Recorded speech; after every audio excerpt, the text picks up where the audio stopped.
എനിക്ക് സ്വാതന്ത്ര്യം കിട്ടിയിട്ട് ഇത്രയും വർഷങ്ങളായിട്ട് നടക്കാത്ത കാര്യങ്ങൾ കഴിഞ്ഞ 10 വർഷങ്ങളായിട്ട് ഇംപ്ലിമെന്റ് ചെയ്തിട്ടുള്ള അതിന്റെ ഭാഗം തന്നെയാണ് ഈ വിഴിഞ്ഞ തുറമുഖ പദ്ധതി എന്നുള്ളതാണ് സത്യാവസ്ഥ.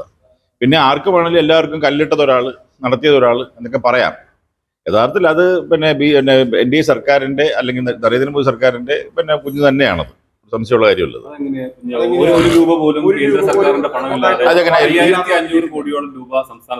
സംസ്ഥാന സർക്കാരിന് അവിടെ ബഹളം വെക്കാതെ ഈ പറഞ്ഞ 817 കോടി രൂപ ഈ പറയുന്ന അവിടെ കൊടുത്തിട്ടില്ലേ?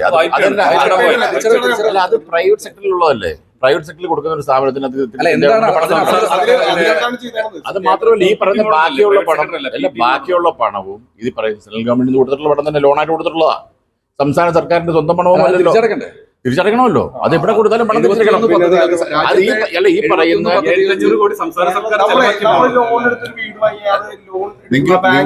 നിങ്ങൾ തന്നെ തീരുമാനിക്കുകയാണ്. സെൻട്രൽ ഗവൺമെന്റ് അല്ല, സംസ്ഥാന സർക്കാരിനാണ് നിങ്ങൾ തീരുമാനിക്കുക. എന്നോട് സംസാരിക്കേണ്ട ആവശ്യമില്ലല്ലോ.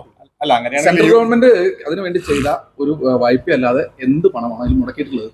സംസ്ഥാന സർക്കാർ അല്ല, ഈ പറയുന്ന കേന്ദ്ര സർക്കാർ പണം കൊടുക്കുകയും സാങ്ഷൻ കൊടുക്കുകയും ഈ പറയുന്ന സംസ്ഥാന സർക്കാരിന്റെ സ്വന്തം പണമല്ലല്ലോ എടുത്തു കൊടുത്തു. അത് ലോണായിട്ട് ഗവൺമെന്റ് ഓഫ് ഇന്ത്യ വാങ്ങിച്ച പണം തന്നെയല്ലേ. അത് കൃത്യമായിട്ട് കണക്കെനിക്ക് നോക്കണം. അത് മാത്രമല്ല ഈ പറയുന്ന കേരള സർക്കാരിന്റെ ഇൻവെസ്റ്റ്മെന്റും കേന്ദ്ര സർക്കാരിന് ലോണായിട്ട് കൊടുത്തിട്ടുണ്ട്. അത് മാത്രമല്ലല്ലോ ഈ 850 എന്ന് പറയുന്നത് വേറെ, അതല്ലാതെ ഉണ്ടല്ലോ. ലോൺ അല്ലാതെ ഫ്രീ ആയിട്ട് കൊടുക്കുമായിരിക്കും.